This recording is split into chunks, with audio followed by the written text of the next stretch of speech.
Hola a todos. En los próximos 30 o 40 minutos vamos a hacer algo que hace solo un año habría sido una auténtica excentricidad para un medio de comunicación. Vamos a hablar del mundo de los virus, un tema que se ha convertido en el más importante de la actualidad y probablemente en el problema global que más marque nuestras vidas. Decía que vamos a hablar de virus y no lo vamos a hacer con gente que acaba de descubrir el tema, sino con científicos que llevan toda la vida estudiándolo y descifrando su comportamiento. Si nada lo impide, nos vamos a juntar aquí cada 2 semanas. Charlaremos de inmunidad, de vacunas, de curvas pandémicas, de asintomáticos, de test y de todas esas cosas con las que nos hemos ido familiarizando en los últimos meses. El primero de los expertos con el que contamos hoy es Stanislao Nistal Pillán, impulsor de este proyecto, virólogo y profesor de la Universidad CEU San Pablo. ¿Cómo estás, Stanis? Hola, buenas tardes. Pues muy bien y muy contento de poder expresar este proyecto, esta idea y bueno, pues un poco de tratar de fomentar lo que es la divulgación científica y el conocimiento del mundo de los virus. Y para mí pues es un honor estar con vosotros y poder participar de esta actividad. También nos acompañará Juan José López Moya, investigador científico del CSIC, que trabaja en el Centro de Investigación Agrigenómica de Barcelona. Un placer saludarte, Juanjo. Hola a todos y muchas gracias por invitarme a esta conversación. Estoy encantado de participar y de poder aportar pues eso, una visión un poco excéntrica, porque las plantas siempre están un poquito fuera de lo que es el foco, pero ya veréis que los virus pues tienen mucho que ver con todos los seres vivos. Nos acompaña también Antonio Villarreal, periodista científico del Confidencial, que ha seguido prácticamente desde enero la evolución de la pandemia y que interrumpe por unos minutos sus vacaciones para atendernos. ¿Qué tal, Antonio? Muy bien. Encantado de estar aquí con todos vosotros. Cada semana, además, tenemos un invitado y el de hoy es realmente de lujo. Es Adolfo García Sastre, investigador, catedrático de Medicina y Microbiología, codirector de Global Health e instalado en el Mount Sinai de Nueva York. ¿Qué tal, Adolfo? Hola, buenos días aquí, buenas tardes allí y también encantado de estar aquí con vosotros. La estructura del programa va a ser siempre la misma. Yo voy a hablar lo menos posible y quienes van a hablar son los que saben. En la primera parte debatiremos sobre el estado de la pandemia. En concreto, hoy nos preguntaremos si hay razones para ser optimistas. Hablaremos también de las posibilidades de los nuevos test rápidos que se están investigando. Dedicaremos después un rato a charlar y a escuchar a nuestro invitado y para acabar, Stanislao nos desgranará el paper, el trabajo científico más importante de los últimos días. ¿De qué vas a hablar hoy? Bueno, ha habido bastante controversia con la vacuna que están proponiendo algunas empresas o algunos países, en concreto la rusa. Ha habido mucha crítica porque el presidente ruso pues, hizo pública que tenían ya la vacuna lista y no había conocimiento científico de cómo se comportaba o los detalles de cómo era esa vacuna. Vamos a ver hoy el artículo que ha salido publicado en la revista Lancet con detalles de ese ensayo clínico y bueno, pues un poco pues, qué características tiene esa vacuna en comparación con las demás. Interesante. Pues empezamos, si os parece, por hablar de la situación de la pandemia, por dar una visión global de en qué punto estamos, cómo está en España, cómo está en el resto del mundo, cómo lo veis vosotros, si creéis que hay motivos para ser más optimista, como apuntaban algunos analistas en las últimas semanas, o si creéis, por lo contrario, que estamos igual de mal o incluso peor. No sé si quieres empezar tú, Stanislao, por dar tu visión. Bueno, yo he seguido un poco más lo que es la evolución de casos y cómo se ha hecho el diagnóstico y un poco los retos a los que nos hemos ido enfrentando en España a lo largo de estos meses. Y bueno, hay una clara diferencia en todo el grandísimo número de diagnósticos que hay últimamente en comparación con el brote que tuvimos en marzo, y es el número de personas asintomáticas y la bajada de la edad media de las personas que están diagnosticadas positivas. Nos encontramos con que, por ejemplo, en marzo, en abril, estamos una media de diagnósticos en torno a 60 y algún año, 62, 63 años, y ahora nos encontramos con medias de edad o una media de edad en torno a 35 años. Y esto se debe a que anteriormente no se estaba diagnosticando a todo el mundo, probablemente, solamente aquellos casos que llevaban graves a los centros de salud o a los hospitales, y solamente se diagnosticaba cuando alguien ya tenía síntomas severos. Los síntomas severos aparecían en personas de edad ya un poco más avanzada, y aquellos casos que no había test para todo el mundo, no había medidas de hacer diagnóstico a todo el mundo, y esas personas que no diagnosticamos entonces supusieron probablemente un número muy grande que se dejó escapar pero que ahora estamos detectando. Entonces, y a eso se debe que ahora ya ha subido evidentemente el número de diagnósticos, pero no ha subido tanto el número de personas con una enfermedad severa que requieran ingreso hospitalario o que requieran atención a la UCI, o incluso el número de muertos. A pesar de eso, en los últimos días estamos viendo que hay un ligero incremento de muertes diarias. Hemos pasado de tener pues, prácticamente ninguna o muy pocas o una decena, ahora estamos en torno a 40, 50 muertes diarias en toda España, y que vienen un poco como lastre del inicio del pico, del inicio de esta segunda ola, que pues, ocurrió en torno a un mes hace un mes, y bueno, pues estamos viendo las consecuencias de aquellas personas que son más sensibles al virus y que están empezando pues, a tener serios problemas y en algunos de ellos, en algún caso, a morir. Y vamos a seguir viendo en los próximos días, a medida que fue aumentando el pico, pues vamos a ver también con más ralentizado pues cómo incrementan estos casos severos o las muertes como consecuencia de aquello. Uh-huh. ¿Cómo lo ves, Antonio? ¿Tú compartes un poco la impresión? Sí, yo creo que una de las ventajas que tenemos ahora es que tenemos una visión de la enfermedad mucho más real, ¿no? De lo que teníamos en marzo, precisamente como consecuencia del avance que hemos tenido en los medios diagnósticos. Ahora mismo la letalidad o, bueno, el número de gente que muere por cada 100 personas que se infectan es probablemente mucho más realista de lo que teníamos, especialmente en marzo, cuando se colapsaron los hospitales en España, en Italia, y eso también nos está permitiendo saber cómo puede avanzar esta pandemia, ¿no? Llevamos, paradójicamente, los medios ahora hablando mucho tiempo de una segunda ola, cuando hay expertos que se dedicaban precisamente a analizar las tendencias epidemiológicas de pandemias anteriores, ¿no? Y que dicen que igual no se trata de una segunda ola como hubo en la influenza de 1918, la famosa gripe española, sino que puede ser directamente una primera ola, una gran primera ola extendida, ¿no? Bueno, sea como fuere, ya digamos que tenemos herramientas para saber mejor hacia dónde puede ir, hacia dónde estamos también más controlados por las mascarillas, etcétera, con lo cual estamos evitando picos tan rápidos, ¿no? Y tan exponenciales como vimos en marzo, lo cual eso me anima a ser un poco optimista en cuanto a que no vamos a tener los niveles de saturación que vivimos en meses pasados, aunque desde luego nos quedan muchos meses por delante, quién sabe si años todavía, hasta que consigamos doblegar, ¿no? a este enemigo. Uh-huh. Adolfo, la idea esta de que en lugar de haber olas estacionales puede haber algo parecido a una gran ola o lo que decía Antonio, que si no recuerdo mal, en los expertos estos que consultaron Bloomberg, que es un artículo que leímos y compartimos el otro día, hablaban de que el virus pues avanza consumiendo carne humana, hacían así una metáfora un poco truculenta sobre el asunto, pero decían eso, lo que me parecía más relevante es que decían que no hay olas estacionales, sino que hay más bien, que la hipótesis que ellos manejaban ahora era esa, que más que olas estacionales era una especie de ola que se extendía. Bueno, la gran diferencia yo creo que hay entre ahora lo que está ocurriendo y lo que ha ocurrido en el pasado con respecto a otras pandemias que pudieran haber sido a lo mejor muy parecidas a estas con respecto a números de casos, a transmisión y a casos severos, como ocurrió durante el 1918. La principal diferencia es que ahora tenemos métodos de diagnóstico que antes no existían y por tanto era muy difícil encontrar a la gente que estaba contagiada. Y también era muy difícil hacer aislamiento, ¿no? y confinamiento, que es lo que se ha hecho al principio, y luego ahora se está haciendo mediante distanciamiento social, y lo importante es que no había diagnóstico. Entonces, el curso de la evolución de una pandemia en el 1918 es el curso natural suyo.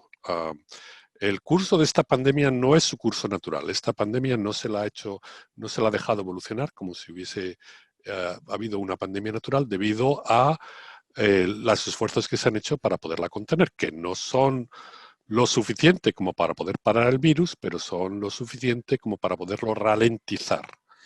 Uh-huh. Entonces, lo que estamos viendo es una pandemia ralentizada ahora mismo. Entonces, se puede hablar de una ola, una segunda ola, eso no está claro, ¿no? Porque entre las olas lo que se distinguen es que vienen y bajan y luego vuelven otra vez a subir y bajar, ¿no? Mientras que rebrotes a lo mejor son pequeñas olas, unas continuas detrás de otras, como si vinieran pequeñas olas, Pero eso es lo más importante. Lo más importante es pensar, es difícil hablar de olas o de no olas, eso no lo sabremos hasta que veamos los datos finales y si parecen dos olas o parecen una ola grande y luego olitas pequeñitas y luego qué es lo que ocurre.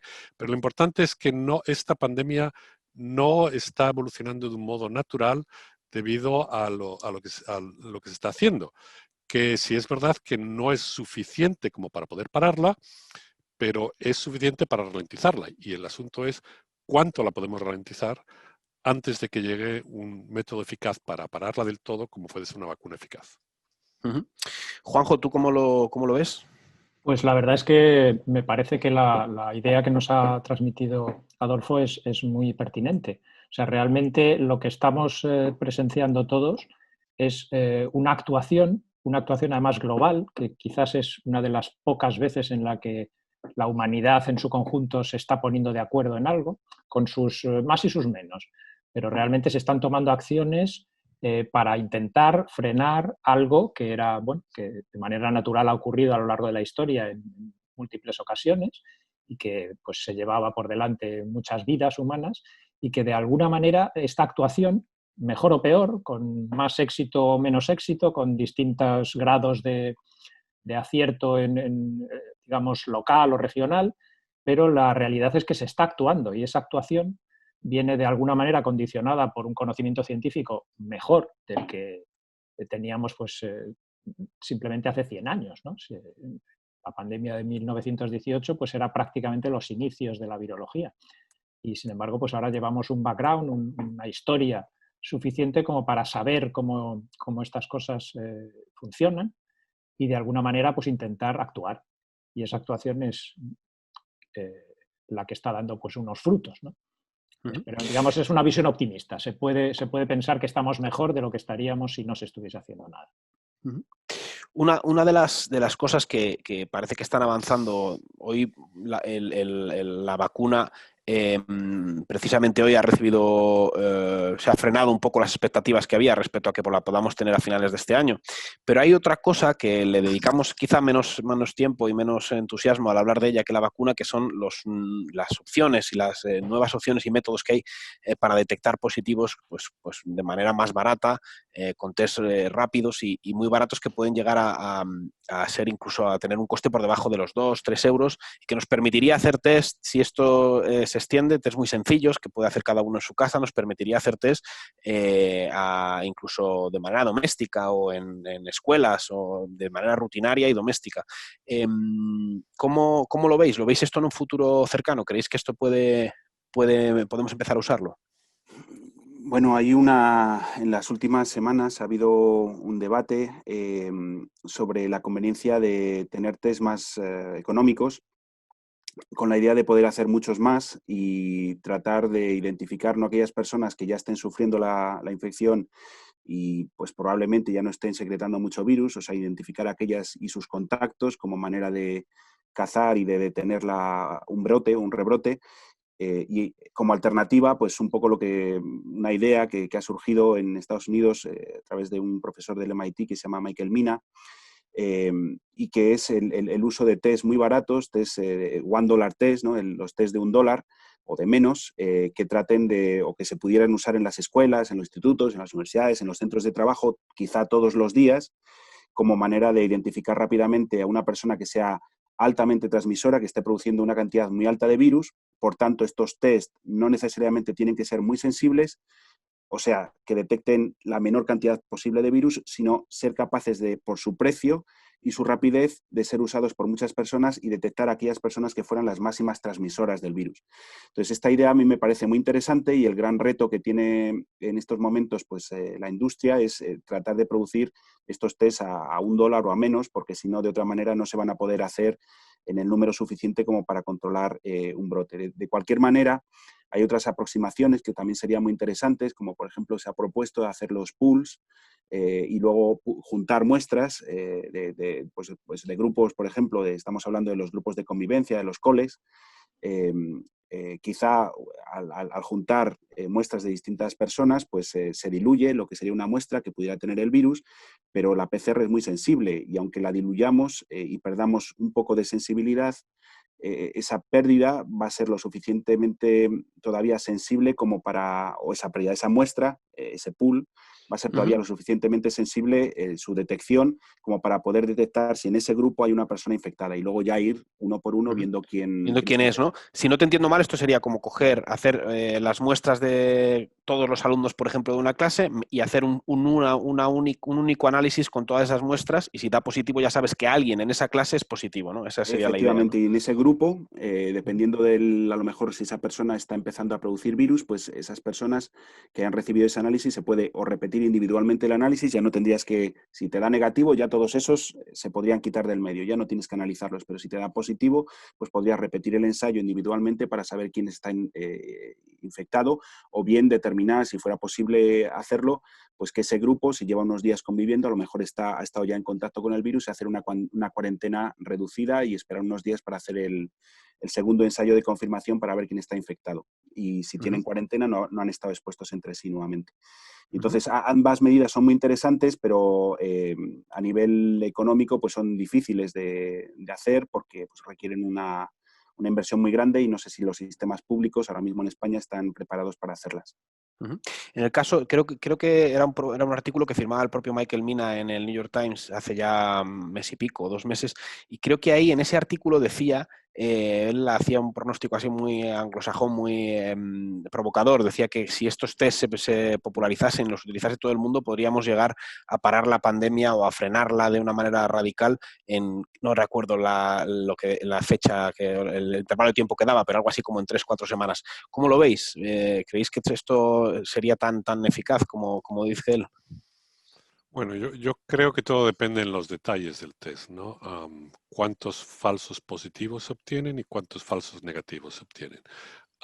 Si es un test que tiene cierta fiabilidad, aunque tenga falsos positivos y falsos negativos, pues sí, daría resultados, pero todo tiene que ver al final en cómo funciona de bien, porque si da lugar a muchos falsos negativos, pues entonces no vas a poder realmente saber a quién tienes que aislar y a quién no.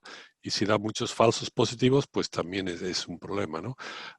Entonces, al final todo depende en cómo funciona el test cuando empiece a emplearse dentro de la población, no ya sobre los ensayos que se han hecho experimentales sobre qué es lo que detectan, no, sino a nivel poblacional, qué de bueno es el test, cuántos falsos positivos da, cuántos falsos negativos da. Y si es un test bueno, entonces sería muy bueno implementarlo. No creo que pudiera controlar completamente la pandemia, creo que sería pedir mucho eso a través de diagnóstico, poder controlar una pandemia como esta, pero desde luego haría las cosas más fáciles para poderlas ralentizar. Hay una analogía que me parece interesante que se ha usado en relación a esto de los test sencillos, que sería un poco lo mismo que tenemos un detector de humos en la cocina. Si tenemos un detector que es muy, muy, muy sensible, como puede ser la PCR, y que es capaz de detectar que hace 3 días freíste un huevo en esa cocina porque hay trazas de humo, y entonces te está dando un positivo porque efectivamente ahí hubo humo. Pero eso no quiere decir que tengas que movilizar a los bomberos ni que tengas que desalojar la vivienda. Sin embargo, un test menos sensible, pero que sea capaz de detectar mucho humo, y entonces solo avise cuando realmente haya un riesgo grande. O sea que realmente, conceptualmente, tiene mucho sentido ir hacia allá. Pero un poco lo que comentabais antes es que efectivamente el reto está en que la industria sea capaz de implementarlo con un coste bajo y con esas características de suficiente fiabilidad como para que sea creíble y que sea realmente útil, ¿no? En cualquier caso, se ha mejorado bastante y hay expectativas de que se puede llegar a tener algo similar. Con test rápidos, no solo serológicos, sino también de antígenos. O sea, se podría detectar unas cantidades de antígenos relativamente algunos de estos tests, Antonio, creo que tú has escrito sobre ellos, que algunos se están desarrollando incluso en España, ¿no? Y algunos funcionan con saliva. Cuéntanos un poco cómo... Sí, claro, la noticia saltó aquí en España porque la Comunidad de Madrid el otro día dijo que había adquirido ya 2 millones de unidades. Al parecer se trata de un test de la marca Abbott que funciona con un hisopo nasofaríngeo. Es como la PCR, o sea, te toman una pequeña muestra de la nariz con un hisopo, en este caso más pequeño, se mezcla con un poco de solución, se pone una gotita en una especie de tarjeta del tamaño de una tarjeta de crédito y en solo 15 minutos ya es capaz de decirte, en teoría, con más o menos fiabilidad, si tienes virus o no, ¿no? Si tienes una infección activa de COVID o no. Entonces, hablando un poco de todo, yo creo que es muy interesante ver la innovación que ha habido en este campo, ¿no? Porque si pensamos en el tema de las vacunas, al final son vacunas que se crearon para otras enfermedades, ¿no? Como el ébola o otros coronavirus que se están adaptando y los tratamientos son parecidos, pero los test, digamos, que se han creado desde cero, ¿no? En cuestión de meses teníamos imposible conseguir una PCR, que es lo que pasó en marzo, por eso tuvimos que confinar prácticamente a medio mundo y ahora está habiendo más alternativas, ¿no? De ser capaces de diagnosticar, lo cual también nos permite ser optimistas en cuanto a que probablemente no haga falta tener más confinamientos tan estrictos, sino que puedan ser mucho más localizados, más suaves y que si somos capaces de en casa o en las empresas de ir controlando poco a poco los posibles brotes que vayan apareciendo, o sea, eso también nos permitirá que la segunda fase de la pandemia o lo que venga por delante sea mucho más llevable, sobre todo para la economía, ¿no? De los distintos países. ¿Si estáis de acuerdo con esto? Sí, bueno, yo creo un poco lo que me parece difícil, lo hemos, pues con una serie de compañeros lo hemos estado hablando estos días, es cuando haces los números, todavía a pesar de ese precio tan bajo, me parece un reto muy, muy, muy, muy grande. Hay pues muchas empresas que no lo van a poder hacer, públicamente no se puede hacer test diarios o test incluso a veces ahora mismo con los precios que hay, ni cada semana. Claro. Y luego también un poco lo que está diciendo Adolfo, ahora mismo los que hay, pues bueno, hay algunos, el que estabas comentando, alguno más que al menos lo que ponen en las indicaciones es que no tiene tantos falsos positivos o negativos, por lo menos durante los primeros días. Y bueno, pues hasta que no se pasaba igual antes con las PCRs cuando comenzaron, ¿no? Hasta que no empiezas a hacerlo y bueno, pues tú lo verificas en tu laboratorio, no te lo tienes que creer, pero a lo mejor no es así. Otro aspecto que es difícil es que para tomar una muestra nasofaríngea, pues ahora mismo en España se hace falta una persona que tenga el grado de enfermería y eso no se puede hacer en cualquier lado. Hacen falta enfermeros y enfermeras y bueno, pues hay que ver si en todos los centros pues tienen uno para tomar esas muestras y que tengan las protecciones para que en caso de haber una persona infectada no se infecten, etcétera, etcétera. ¿Os parece, si queréis, pasamos a hablar, aprovechando que tenemos aquí a Adolfo, vamos a hacerle la entrevista, vamos a hacerle algunas preguntas, con el lujazo que es tenerlo aquí con nosotros conectados desde Nueva York. Yo la primera pregunta que te quiero hacer es que nos expliques qué tienes detrás. Detrás, bueno, detrás tengo un fondo de Zoom, ¿no? Que ha sido elaborado por uno de los mejores personas que es capaz de entender la idiosincrasia española a nivel de cómic, que es el maestro Francisco Ibáñez. Y bueno, tenemos a Mortadelo y Filemón, Mortadelo estornudando estrepitosamente, provocando un accidente de coche, mientras su jefe Filemón se queja y le dice, ya se lo había dicho, Mortadelo, vacúnese contra esa gripe, vacúnese. O sea, es un llamamiento a las vacunas, sobre todo a las vacunas de la gripe, en este momento en que vamos a empezar la temporada de gripe y que creo que también es muy importante el poder intentar disminuir el número de casos de gripe que haya durante este invierno mediante vacunación, que no es una vacuna perfecta, sabemos que no es todo lo eficaz que pudiera ser, pero sabemos que funciona hasta cierto punto y por tanto cuanto más gente se vacuna este invierno contra la gripe, menos casos de gripe va a haber debido a esta vacunación y eso nos va a permitir al menos disminuir el número de personas que pueda haber con enfermedad severa también, no solo debido a COVID-19, pero también debido a gripe. En Australia, de hecho, les ha ido muy bien, ¿no? Durante el invierno austral, entre las mascarillas, las vacunas de la gripe y todos los demás, la distancia social, etcétera, ha habido muy poquitos casos, ¿no? No sé si esto es esperable que ocurra también en el... Claro, eso es una de las ventajas del distanciamiento social y del uso de mascarillas, ¿no? Todas las precauciones que se están usando para intentar de algún modo evitar el contagio a nivel personal, que es distanciamiento social, higiene, y uso de mascarillas y evitar reuniones en sitios cerrados de muchas personas, eso también ayuda a que haya menor transmisión de gripe y por tanto este año nos esperamos, incluso si la vacunación fuera igual que otros años, nos esperamos menos gripe simplemente por las medidas que están tomando ahora mismo también para evitar los contagios contra COVID-19. Pero eso sí, si a eso le añadimos además una vacunación con más gente que se vacune, todavía habría una disminución aún mayor del número de casos de gripe y por lo tanto la gripe no supondría ningún problema o un problema muy bajo con respecto a lo que va a ocurrir este invierno cuando el invierno llegue y la temporada de gripe llegue. Uh-huh. Sí, una de las ideas de hacer este podcast es pues dejar un poco un registro sonoro de, pues eso, de los principales virólogos o de los principales investigadores, investigadoras que traigamos durante las próximas semanas. Y una de las ideas que a mí más me atrae es cómo empezaron su carrera como virólogos o qué es lo que les llevó a hacer lo que están haciendo.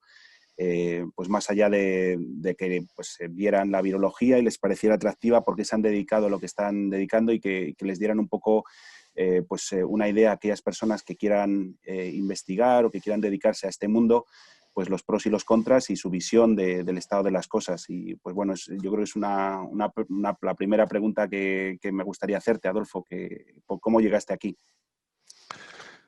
Bueno, antes de responder esta pregunta, yo también quiero animaros que además de entrevistar a las viejas glorias, porque yo ya soy una vieja gloria, también entrevistéis a gente que sea joven, que esté empezando ahora mismo investigación, incluso investigación en COVID-19, ¿no? Es muy interesante ver también el aspecto de los jóvenes, que son los que realmente están haciendo los experimentos, ¿no? Porque nosotros lo único que hacemos hacemos zooms, miramos los datos, intentamos conseguir dinero para hacer investigación, pero la investigación al final está realizada por las personas jóvenes, ¿no? Los que están en el laboratorio y pasan horas y horas en el laboratorio. Pero bueno, con respecto a cómo llegué aquí, bueno, siempre me había interesado mucho desde que tuve un profesor de biología en la primaria, que supo transmitir muy bien su pasión por la biología y de algún modo también me interesaba mucho y cómo funcionan las cosas, cómo funciona la vida, cómo se reproduce, que el DNA, el RNA, las proteínas, todo lo que es molecular. Y eso me hizo que me decantara por la carrera de biología. Y luego, pues tuve la suerte de tener muy buen expediente, porque se necesitaba tener muy buen expediente para poder luego tener becas para hacer investigación, para poder hacer la tesis, y eso es lo que pasó conmigo. Tuve la buena suerte de ser un buen estudiante, tener buenas notas, poder conseguir una beca de investigación para hacer el doctorado y luego a partir de ahí conseguir una beca también para venirme a estudiar a Estados Unidos. La verdad es que todo pasa muy rápido, ¿no? Porque una cosa sigue la otra y sigue la otra y cuando te quieres entrar, pues tienes más de 50 años y tienes tu propio laboratorio y casi no te da tiempo a pensar cómo he llegado hasta aquí, ¿no? Pero básicamente empiezas a ser colectivo de riesgo, además. Sí, es verdad. Con alta tensión. Tomando inhibidores de ácidos. Entonces, pues sí, las cosas pasan rápido, pero lo importante yo creo que es la pasión, ¿no? El tener pasión investigadora. ¿Y qué es pasión investigadora? Es cuando vas a hacer investigación vas a tener ratos muy malos siempre. Mucho trabajo, las cosas no salen y no salen por donde van, te frustras mucho, pero lo importante es que realmente tienes esa motivación. Para mí es el descubrimiento, ¿no? El descubrir cosas nuevas que no se sabían antes y de repente te das cuenta que has descubierto una cosa que a lo mejor tampoco es súper importante, pero es una cosa nueva que antes no se sabía y que da lugar a una gran satisfacción personal si tienes esa vocación investigadora. Y luego, bueno, es trabajar mucho también. Uh-huh. ¿Quién se anima con la siguiente pregunta? Yo tengo una. Adolfo, tú que has hecho muchísima investigación sobre virus de influenza, Claro, la vacuna de la gripe, ¿no? Que lo vemos como algo tan común, resulta un reto intelectual para vosotros y cada año prácticamente, ¿no? Porque siempre hay que ver por dónde va a venir la próxima, analizar lo que viene del hemisferio sur. Está esta especie de objetivo todavía, ¿no? De una vacuna universal que pueda servir Sí. para cualquier cepa que pueda venir. Entonces, ¿cómo os ha servido todo esto? Porque, claro, mucha gente piensa en la vacuna del COVID casi como algo que va a llegar, ¿no? Pero digamos que nada te garantiza, ¿no? Entonces, ¿qué cosas de las que has aprendido en estos años creando o tratando de hacer la vacuna de la gripe más eficaz posible cada año pueden ser de utilidad ahora para no equivocarse mucho al proyectar la vacuna del SARS-CoV-2 contra este virus? Sí, sí, bueno, la verdad es que la eficacia de una vacuna casi depende menos de la estrategia vacunal que se use, como que cuánto es de fácil parar a la infección y la enfermedad mediante inducción de anticuerpos. La mayor parte de las vacunas que funcionan fundamentalmente por anticuerpos que paran infección. No, no es lo único que hacen, también son capaces de lograr respuesta celular, pero, pero lo fundamental que es anticuerpos. Y si los anticuerpos contra el virus pueden parar la infección, entonces es relativamente sencillo elaborar una vacuna, relativamente sencillo porque tiene que ser probada, porque tienes que prepararla, es una vacuna específica, tienes que hacerla de nuevo para cualquier patógeno, pero no tiene tampoco mucha descubrimiento. Ahora bien, los virus cambian entre sí. Entonces, hay virus que se detienen muy fácilmente por anticuerpos y hay virus que no se detienen tan fácilmente por anticuerpos. Y hay virus que tienen proteínas que inducen una inmunidad bastante grande y anticuerpos, y otros que han usado una serie de proteínas que dan lugar a una respuesta inmune mediocre. Entonces, tiene más que ver con el virus en sí, la biología del virus, si es posible elaborar una vacuna que funcione bien, que realmente, qué es lo que se ha avanzado con vacunas, que sí, se ha avanzado bastante, pero al final hay virus que son fáciles de prevenir con vacunación, como son el virus del sarampión, el virus de la polio, el virus de la viruela, y hay virus que son difíciles de prevenir por vacunación, como pueden ser, por ejemplo, el virus del SIDA, para el cual se está buscando una vacuna desde hace mucho tiempo y todavía no tenemos vacuna, ¿no? Lo bueno es, con respecto a COVID-19, es que la mayor parte de las vacunas que son muy difíciles de conseguir contra virus son contra virus que dan lugar a una infección persistente, que se vuelven latentes dentro del cuerpo, de tal modo que si no paras completamente la infección, logran invadir y se quedan latentes hasta que vuelvan otra vez a reactivarse cuando encuentran el sistema inmune que se ha debilitado un poquito, ¿no? Eso no es el caso con el COVID-19, eso no quiere decir que las vacunas pues, seguramente funcionen, pero es posible que funcionen y entonces eso da lugar a una buena esperanza, ¿no? Sin embargo, eso hay que ver al final los datos, ¿no? Los datos de eficacia que existen, pero hasta ahora yo soy bastante optimista con que sí, que no solo va a haber una vacuna, sino seguramente haya varias vacunas que sepamos que funcionen y por tanto podemos producir más de una vacuna. A lo mejor en un país se usa una vacuna, en otro país se usa otra vacuna, pero al final yo creo que si es verdad que simplemente por inducción de anticuerpos neutralizantes en sangre se puede frenar contagios y enfermedad severa, entonces es muy fácil que muchas de las vacunas que se estén probando ahora sean vacunas que vayan a funcionar. Adolfo, ¿hay alguna vacuna animal o alguna vacuna frente al coronavirus, frente a coronavirus animales? ¿Qué experiencia hay en comparación con las que se están desarrollando a la hora de... Bien, muchas veces esas vacunas previenen, son enfermedades que la enfermedad en los animales es digestiva, es gastrointestinal, pero la experiencia de los animales, de las vacunas animales, ¿qué nos puede decir de las vacunas, sobre las vacunas que se están desarrollando ahora mismo? Bueno, esperemos que este coronavirus no sea como los coronavirus de animales. Los coronavirus de animales son muy puñeteros de poder ser parados por vacunación debido a distintas circunstancias. Los que se están intentando parar más, que son los que causan más problemas, son los coronavirus porcinos, como por ejemplo el síndrome respiratorio y gastrointestinal porcino, que es un virus que causa muchos problemas dentro de la industria porcina y que es muy difícil elaborar una vacuna porque hay muchas cepas. La inmunidad no es muy buena, puede dar lugar también a infecciones que son largas, de tal modo que no tenemos ahora mismo buenas vacunas contra coronavirus. Ya digo, también hay coronavirus de aves, pero dan menos problemas en general que los coronavirus porcinos, y no solo es este virus del que he hablado, pero también hay otros coronavirus porcinos que también siguen dando problemas, ¿no? Entonces, no ha sido tan fácil en la parte veterinaria encontrar buenas vacunas contra coronavirus, pero también hay que tener en cuenta que la biología de estos coronavirus en cerdos es muy distinta de la biología de los coronavirus humanos, que son fundamentalmente respiratorios, con quizá algo también inmunodepresión. Hay algunos órganos fuera del aparato respiratorio que dan lugar también a infección y que pueden ser infectados por el COVID-19, pero que la mayor parte de la patología es debida a la infección respiratoria, en cuyo caso, si paramos de algún modo esa infección respiratoria, vamos a poder parar el número de contagios y el número de enfermedad severa. Sí, hay una diferencia interesante en el caso de los virus porcinos, es que la mayor mortalidad se produce en lechones, en animales pequeños, porque una gastroenteritis es muy dañina, ¿no?, en esas etapas. Lo cual, afortunadamente, pues en el caso de los de humanos estamos viendo todo lo contrario, ¿no? La mortalidad se traslada a las edades adultas, ¿no? Así que realmente cada virus es distinto. Y luego tenemos el caso infame de los coronavirus felinos, que es los que conocemos, en que una vacuna puede dar lugar a una enfermedad más severa cuando estás infectado, ¿no?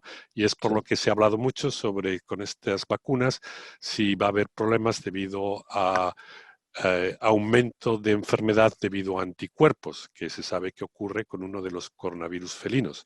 Sí.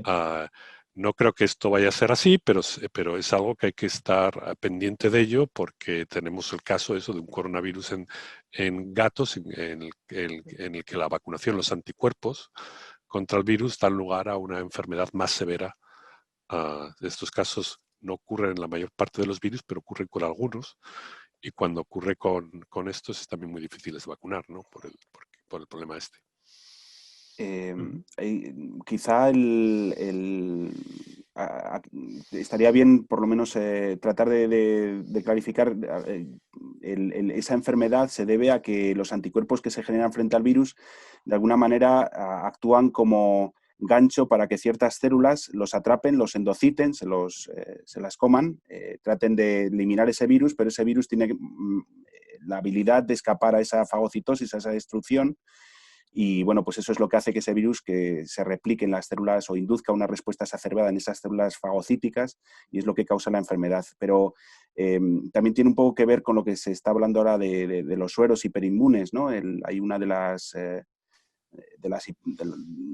sugerencias que algunas personas han hecho de que si no se hace bien, si no se usa un suero hiperinmune que tenga muchos anticuerpos neutralizantes, podría haber un efecto similar. Adolfo, no sé qué piensas de eso. Bueno, yo creo que hasta ahora no ha habido ningún caso que podamos decir que haya habido caso de aumento de enfermedad debido a anticuerpos. Y como bien dices, Stanis, la principal razón que conocemos cuando estos casos ocurren es porque los anticuerpos hacen que sean capaces de entrar en células que normalmente se dedican a destruir virus, pero son capaces de evadir la destrucción por estas células y de incluso replicarse dentro de estas células, que son virus que se han especializado en replicarse en monocitos, por ejemplo, replicarse en macrófagos. Por eso ocurre esto con dengue, por ejemplo, porque es un virus de monocitos, y si es capaz de entrar en un monocito a través de una interacción con un anticuerpo, pues entonces va a dar lugar, en lugar de la destrucción del virus por el monocito, va a dar lugar a propagación del virus por el monocito. No parece que los monocitos sean buenos propagadores de replicación de este coronavirus, así que me imagino que no habrá problemas. Y hasta ahora no hemos visto problemas realmente de enfermedad mediada por anticuerpos contra este coronavirus. Yo te quería preguntar una cosa, Adolfo. En estos días hemos leído informaciones sobre cómo en China la situación está, desde el punto de vista del virus, bastante controlada. No hay prácticamente nuevos brotes en las últimas semanas, e incluso en las escuelas están entrando los niños, en muchas de las escuelas ya sin mascarilla y casi con total normalidad. No sé si este escenario en el que antes de tener la vacuna, digamos que no está erradicado el virus, pero que se puede vivir casi con total normalidad, es algo a lo que estamos a tiempo todavía de alcanzar en España, en Europa, y si crees que podríamos llegar a una situación así antes de que llegue la vacuna o si no tiene sentido aspirar a ello.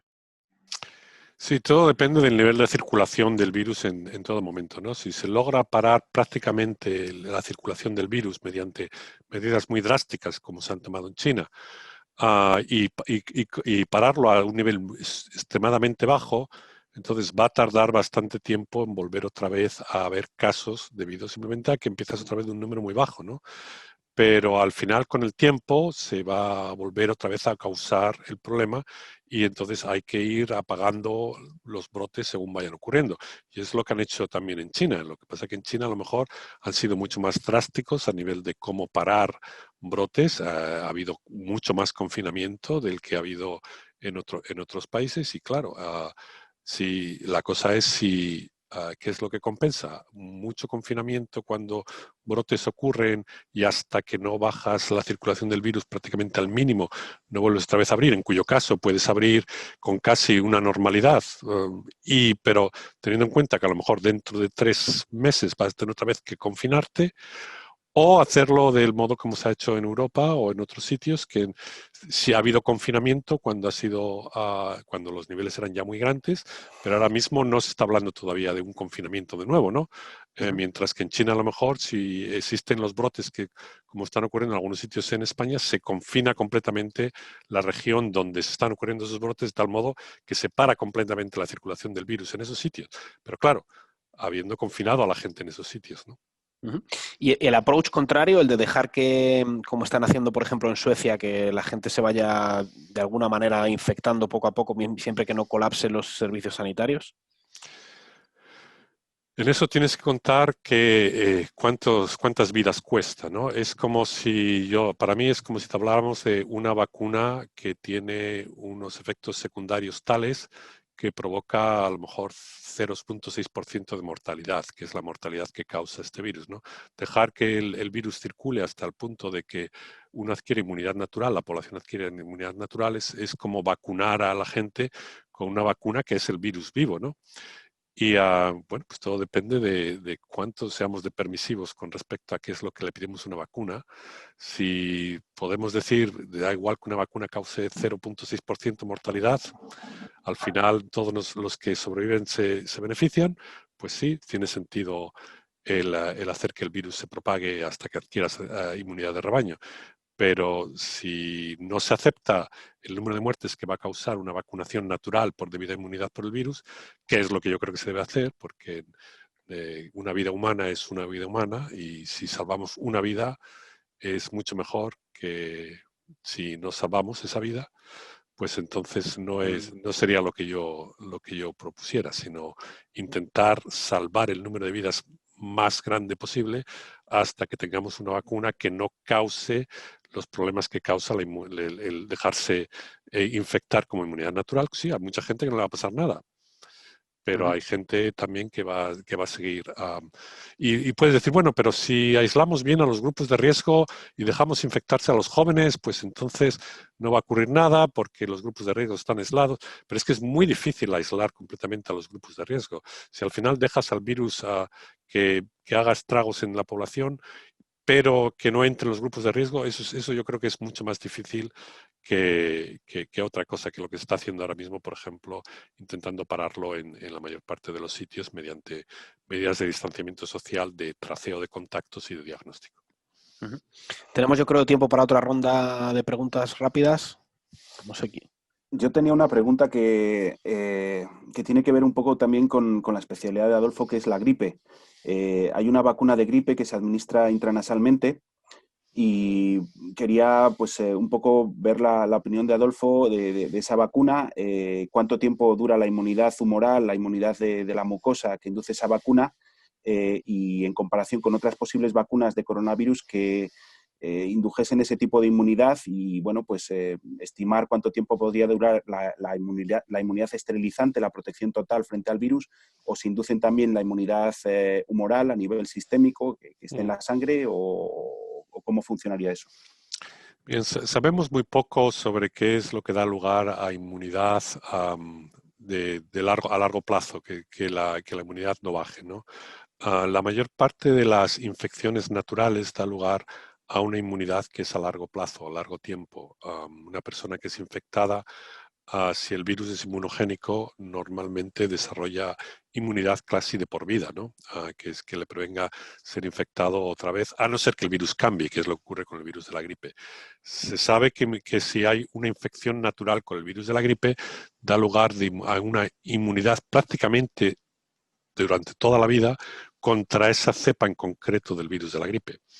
Eso no ocurre con las vacunas de virus de la gripe. Las vacunas muertas, la mayor parte de ellas, las vacunas inactivadas, dan lugar a una inmunidad que suele durar entre 6 a 9 meses y luego esa inmunidad ya no existe.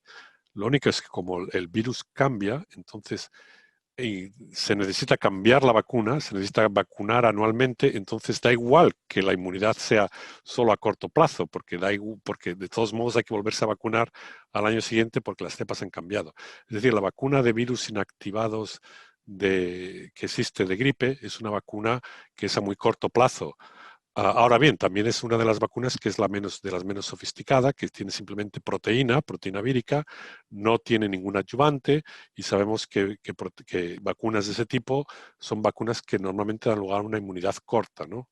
Las vacunas que se están sacando para el COVID-19 son vacunas que no están basadas únicamente en proteína, son proteína con adyuvante o son vectores víricos o son vacunas de RNA que también tienen una cierta inmunidad innata intrínseca que posiblemente dé lugar a que los anticuerpos duren más, aunque eso no lo sabemos todavía con las vacunas de RNA porque no se han usado mucho. Y por tanto es posible que dé lugar a una enfermedad más duradera. Ahora bien, intranasal es lo que decías tú, la vacuna de la gripe intranasal, Flumis. Normalmente vacunas de virus vivos, como la vacuna, cuando sabemos que la vacuna de sarampión, la vacuna de fiebre amarilla, la vacuna de las paperas, la vacuna de rubeola, la vacuna de polio, están todas basadas en virus vivos y son muy buenas vacunas, son las mejores que existen. En virus respiratorio solo tenemos una vacuna de virus vivos que es la de gripe atenuada. Esta tiene también sus problemas. Uno de los problemas que tiene es que no funciona bien en adultos. Y la razón por la que no funciona bien en adultos es porque el virus no se replica muy bien porque ya existe cierta inmunidad contra la gripe. Incluso si es distinto antigénicamente, no se replica muy bien. Está demasiado atenuada para dar lugar a una buena inmunidad en personas que ya han visto gripe, de tal modo que funciona bien en niños, pero no funciona bien en adultos. Eso no sería el problema con este COVID-19, porque ahora mismo todo el mundo donde se necesita es en gente que no ha pasado todavía el COVID-19, ¿no? Entonces, sí, una vacuna de virus vivos podría ser interesante. Ahora tienes también que tener más cuidado con respecto a posibles efectos adversos, que realmente el virus no sea virulento y cause problemas. Y el otro problema que puede haber es que a lo mejor es más difícil de medir la inmunidad a la que da lugar, porque, por ejemplo, la vacuna de virus atenuados de la gripe da lugar a muy buena inmunidad en niños, pero da lugar a muy pocos anticuerpos en sangre, porque seguramente todavía no sabemos muy bien cómo funciona exactamente, pero seguramente sea inmunidad a nivel de la mucosa, que es mucho mejor para poder parar al virus, porque es donde quieres pararlo, en la mucosa, pero es más difícil de medir. Entonces no sabes con toda seguridad una persona si está vacunada, si ha tenido buena respuesta a la vacuna o no, mientras que si tenemos una vacuna contra COVID-19 que sabemos que si se encuentra, da lugar a este nivel de anticuerpos en sangre, los anticuerpos en sangre no van a prevenir infección, pero los anticuerpos en sangre te dicen cuánto nivel de anticuerpo tienes también en pulmón, y si disminuye replicación en pulmón, va a disminuir enfermedad severa. Puede que no reflejen tanto los anticuerpos en la parte respiratoria alta, aunque si hay gran cantidad de anticuerpos en sangre, también van a llegar a la parte respiratoria alta. Entonces va a ser más difícil que paren infección, pero con tal de que paren enfermedad severa y que den lugar a menor infección en la parte alta, eso ya va a dar lugar a una vacuna que es efectiva y que se puede usar para frenar la pandemia que tenemos ahora. ¿Tú quieres preguntar algo más, Antonio? Sí, me gustaría preguntarte, Adolfo, bueno, en este tiempo que llevamos con la pandemia, hemos visto varios posibles tratamientos subir y bajar, ¿no? La hidroxicloroquina, el remdesivir, el lopinavir, ritonavir. Hemos visto las fortalezas y las debilidades de cada uno. Entonces, ¿crees que en lo que nos queda ya sabemos las armas con las que contamos, digamos? Sabemos que la dexametasona funciona bien en un tipo de paciente grave. ¿O crees que va a aparecer o que hay posibilidades de que aparezca algo de aquí a los próximos meses todavía que no tenemos controlado y que pudiera ser un arma terapéutica potente?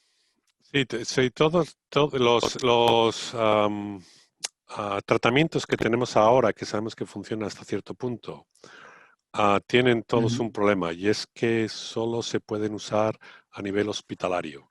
La dexametasona no inhibe la replicación del virus, es capaz de rescatar de enfermedad severa, más severa y mortalidad a gente que haya tenido una respuesta inflamatoria muy grande. No a todos, pero a los que tengan una respuesta inflamatoria muy grande les sirve, pero no todo el mundo desarrolla una respuesta inflamatoria muy grande. Y luego el suero de pacientes, que también se ha aceptado ahora como tratamiento de emergencia, o remdesivir, son tratamientos que son intravenosos. Entonces tienen sus limitaciones, no se los puede... No, si yo ahora mismo me diagnostico con enfermedad que no sea severa de COVID-19, pues es muy difícil conseguir un tratamiento que sea intravenoso, ¿no? Y es ese tipo de tratamiento, al principio de la infección, o incluso tratamientos profilácticos, los que realmente darían lugar a un mejor control de la enfermedad. Y esos posiblemente se logren. Lo único es que es mucho más difícil hacer un ensayo clínico de profilaxis, que puede ser un ensayo clínico en el hospital, porque tienes a los pacientes, los tratas y miras a ver cómo funcionan los pacientes, mientras que profiláctico tienes que hacer estudios que son mucho más costosos, ¿no? Entonces ahora mismo se ha puesto más énfasis en encontrar tratamientos para gente hospitalizada, para intentar salvarles de enfermedad severa y de muerte, cuando seguramente sea más sencillo el encontrar un medicamento que simplemente te evite el infectarse, o que si te lo tomas temprano la infección te evite el tener enfermedad, pero aunque esos tratamientos sean posiblemente más efectivos, son más difíciles de demostrar mediante ensayos clínicos. Y eso es Pero vamos, yo no descarto la posibilidad de que antes de una vacuna tengamos un buen tratamiento profiláctico. Eso sería ideal, por ejemplo, en residencias de ancianos, para poder tener a las personas, si no tiene efectos adversos durante todo este tiempo hasta que aparezca una vacuna, tomando una píldora y evitando que sean infectados, por ejemplo. Pero ya digo, son mucho más difíciles de encontrar. No es que sean más difíciles de encontrar, son más difíciles de probar que funcionan. Claro. Y se está invirtiendo mucho más dinero, entiendo, ¿no? En las vacunas que en encontrar tratamientos que puedan, terapéuticos, vaya, que puedan ayudar a frenar. Sí, lo bueno de las vacunas es que no lo tienes que estar haciendo todo el rato, ¿no? No tienes que estar tomando todo el rato. Entonces, al final compensa mucho más a nivel económico el encontrar una buena vacuna que el encontrar un medicamento que tengamos que estar todo el rato tomándonoslo para poder parar la enfermedad, porque no da lugar a una inmunidad de por vida. Mientras te estás tomando la píldora, si es que existe una píldora así, pues sí, te evitas la infección, pero si te la dejas de tomar, volverías a ser otra vez, podrías ser infectado. Y es muy difícil encontrar un buen antiviral que sea capaz de ser usado durante toda tu vida sin efectos adversos, ¿no? Incluso la gente, esos existen, ¿no? Por ejemplo, es la única forma que existe de contener al virus del SIDA. Con personas que tienen el virus del SIDA tienen que estar en tratamiento antiviral ya durante toda su vida, ¿no? Y si es verdad, es manejable, pero de todos estos tratamientos crónicos dan lugar siempre a efectos adversos. Juanjo, una última pregunta. Sí, yo tenía una curiosidad con Adolfo de su experiencia en Estados Unidos. Me gustaría que nos dijeras un poco cómo comparas el sistema científico y el sistema industrial que apoya o que sostiene ese sistema científico entre Estados Unidos. Creo que los que estamos aquí todos hemos tenido la experiencia de estar allí, pero tú eres el que con más tiempo has estado. con la situación en Europa y en concreto en España. ¿Cómo ves la situación en España en ciencia? ¿Estamos mejorando? ¿Nos podremos acercar en algún momento a esa élite de países que están haciendo las cosas suficientemente bien? Bueno, el principal problema que hay en España yo creo que es la inversión, ¿no? Si hubiese 10 veces más dinero dedicado a ciencia, estaríamos mucho mejor en España ahora mismo que lo que está ahora.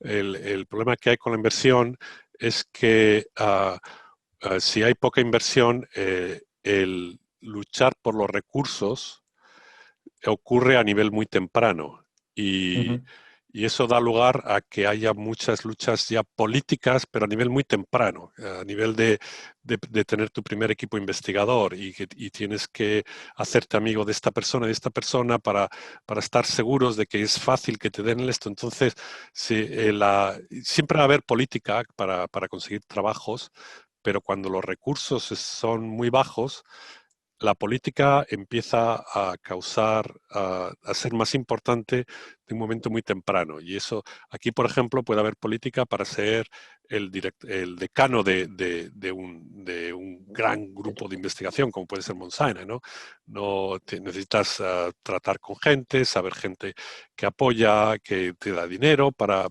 conseguir eso. Tienes que hacer política para eso, pero a nivel investigador, de tener un laboratorio de investigación, no hay política, simplemente tienes que hacer buena ciencia y si tienes buena ciencia y tienes resultados, siempre hay alguna excepción, pero es más fácil seguir hacia adelante, ¿no?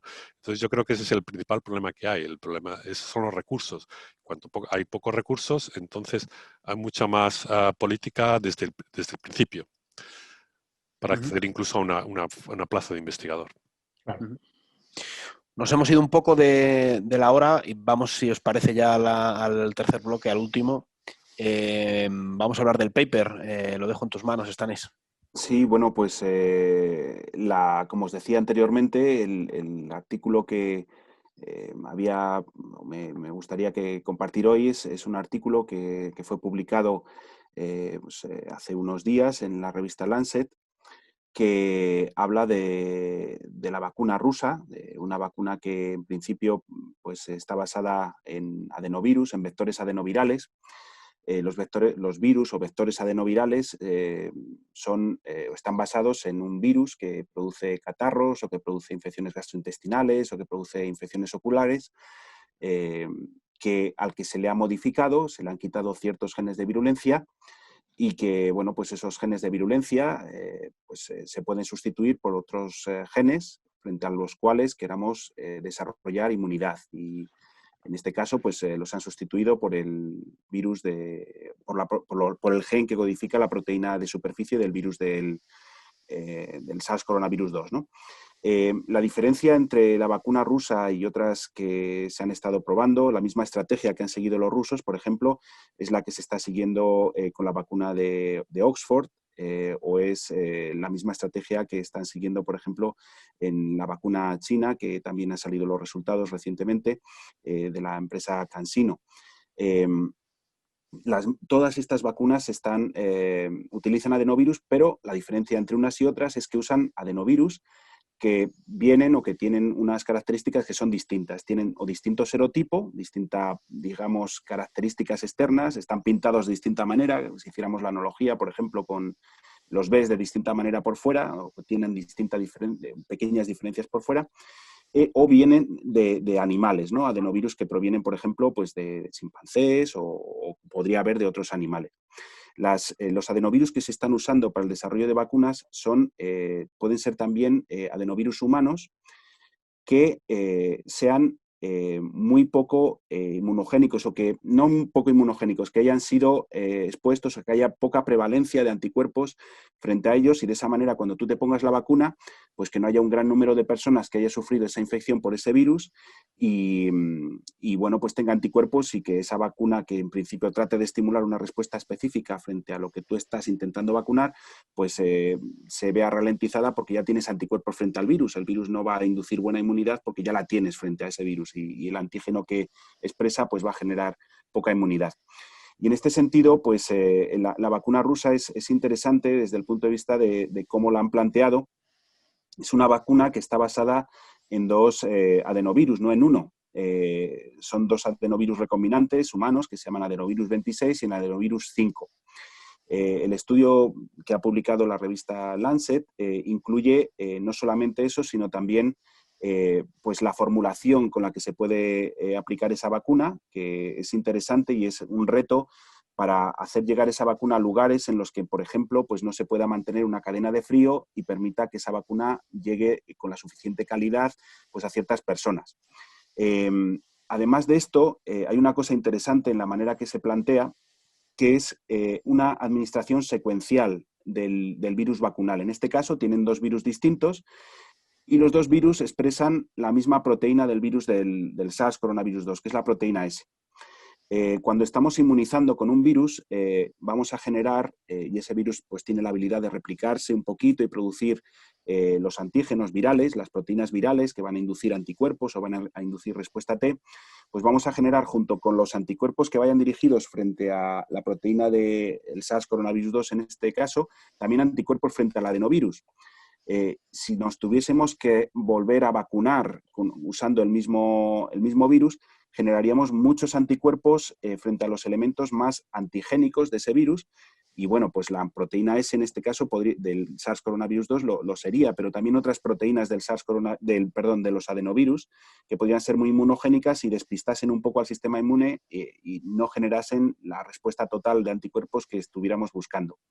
El usar dos virus distintos de manera secuencial, pero que mantengan el mismo antígeno, en este caso la proteína S, como estaba diciendo, lo que hace es especializar la respuesta que estás generando, incrementando los anticuerpos, la cantidad de anticuerpos en principio y también los anticuerpos neutralizantes dentro de ellos y la respuesta celular frente a esta proteína específica, ¿no? En contra, en el artículo también aparece una serie de datos de, bueno, pues esta manera de vacunar, esta estrategia vacunal, pues tiene algún efecto en el paciente, pues por ejemplo induce pues, malestar, dolor muscular, en algunos casos fiebre, reacciones que en algunas personas, por ejemplo, se dan también cuando se ponen vacunas, sobre todo en los niños, o muchas personas mayores cuando se ponen la vacuna de la gripe, pues también dicen a veces que tiene estos efectos, ¿no? Como si tuviesen gripe 1 o 2 días después de ponerse la vacuna. Y nada, pues simplemente comentar que la respuesta de anticuerpos que generan después de la segunda vacunación, pues es una respuesta muy buena, muy efectiva, genera incluso más anticuerpos en el cuerpo, neutralizantes que aquellos que generaríamos con una infección natural, y también genera una buena respuesta celular, tanto CD4 como CD8. Y bueno, pues un poco el reto que plantea este artículo es ver si cuando vayan a la fase de ensayo clínico 3, incrementen el número de pacientes y la casuística, pues se está haciendo con no muchos pacientes, me parece que eran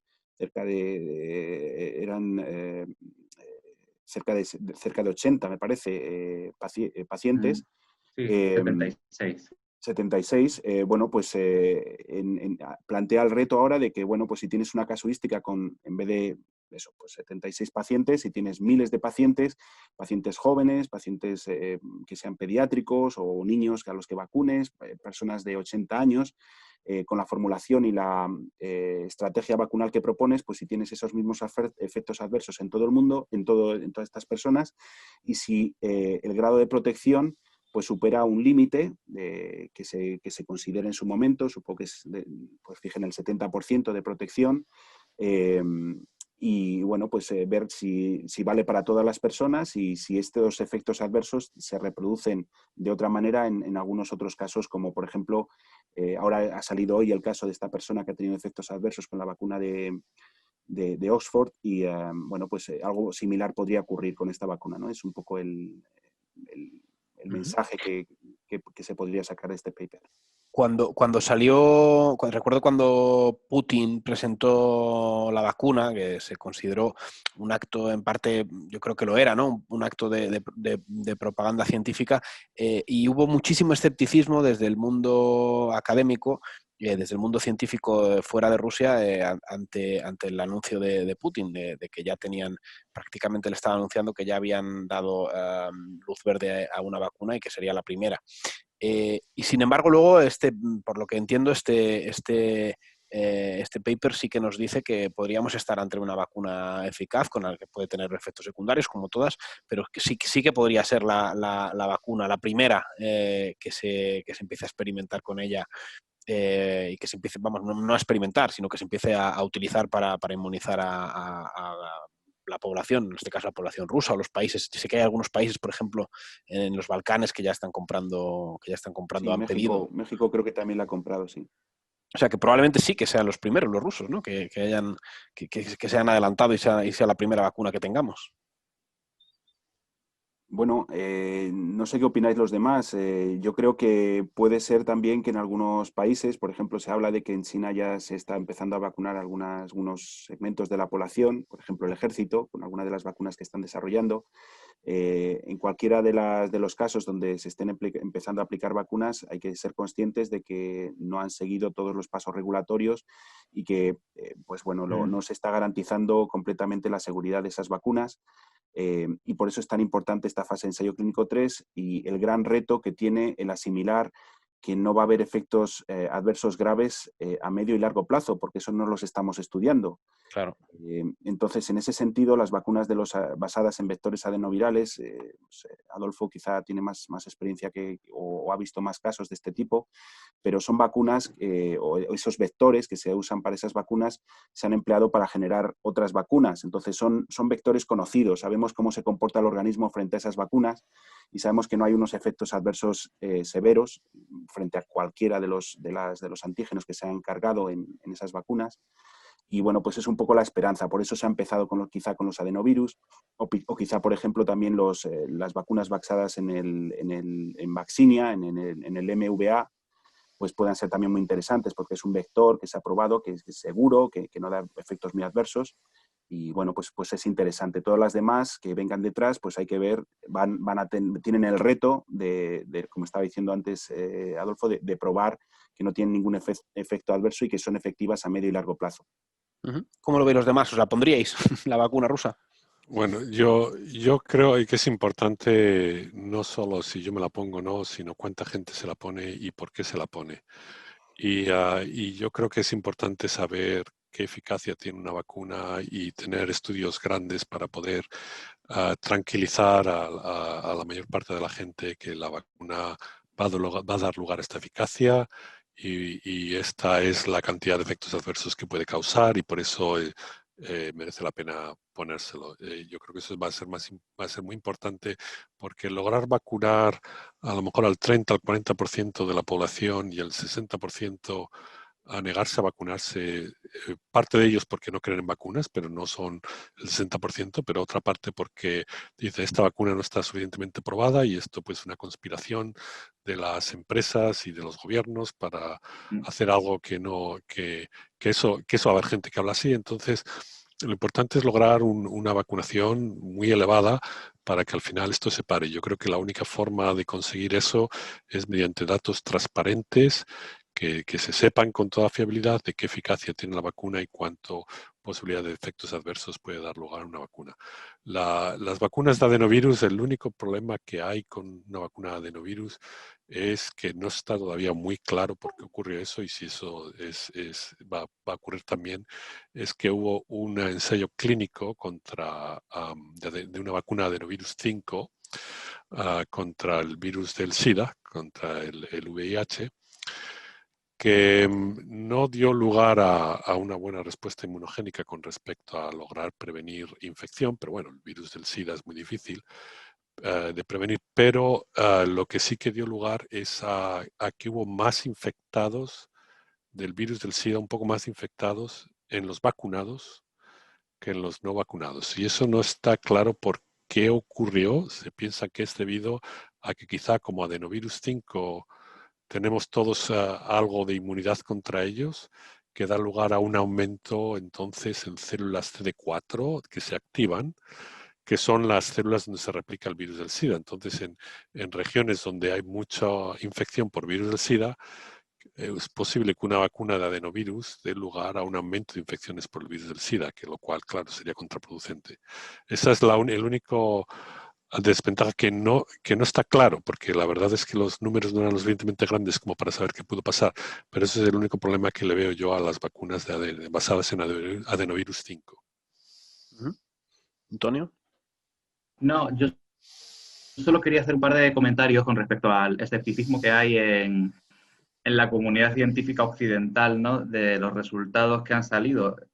Para muchos fue una sorpresa que los resultados de este Instituto Gamaleya trascendieran ya hasta The Lancet, ¿no? Que es una de las revistas médicas más respetadas, aunque ahora un grupo de investigadores encabezados por Enrico Bucci de la Universidad de Temple en Estados Unidos está vertiendo algunas dudas porque, como decía Stanis, solo han sido 76 personas y además no todas han recibido la vacuna de la misma forma. Ha habido 6 formulaciones diferentes, en algunas estaban liofilizadas, en otras no, y sin embargo, al parecer, muchas han producido exactamente la misma respuesta celular, lo cual ha hecho que se enarquen las cejas, ¿no?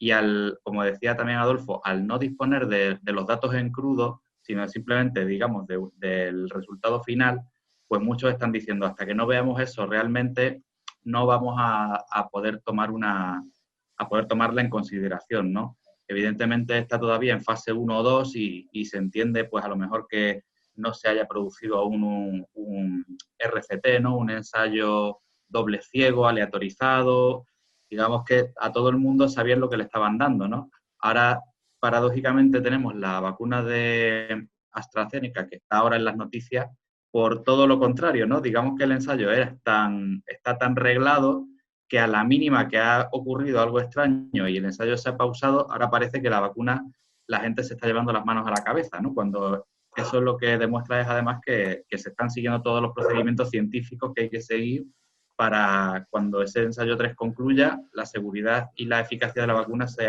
esté contrastada, ¿no? Sí. ¿Juanjo?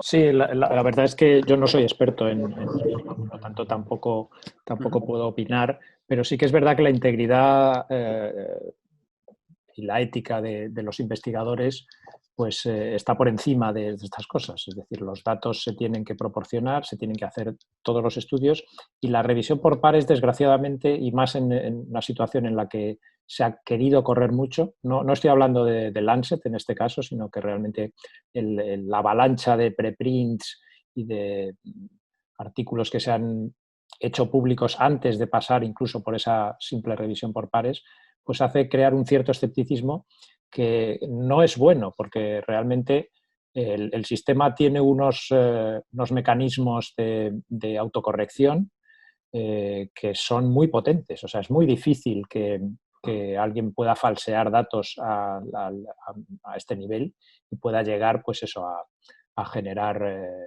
daño, ¿no? por falsear datos o por ocultar algunos datos.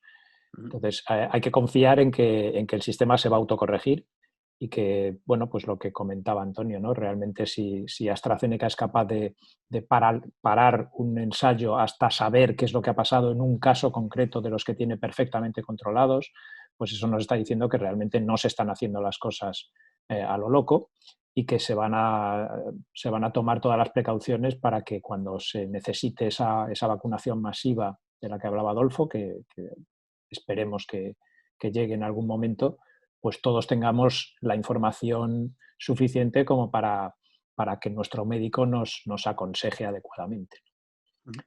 Ese es un poco también el mensaje optimista, ¿no? Que si dejamos funcionar a la ciencia se autocorrige y es muy, muy difícil que un fraude llegue a pasar estos controles, ¿no? Pues yo me estaría un rato más, pero creo que nos estamos yendo del tiempo pactado también con Adolfo, que tiene ahí en Nueva York tiene que hacer cosas por la tarde, todavía tiene parte de la jornada laboral. Os agradezco muchísimo a todos el rato. Yo he aprendido un montón, espero que los que nos han oído hayan aprendido también y les haya resultado interesante y nos vemos dentro de 15 días. Así que, bueno, un saludo a todos y muchas gracias. Muchas gracias. Muchas gracias. Saludos.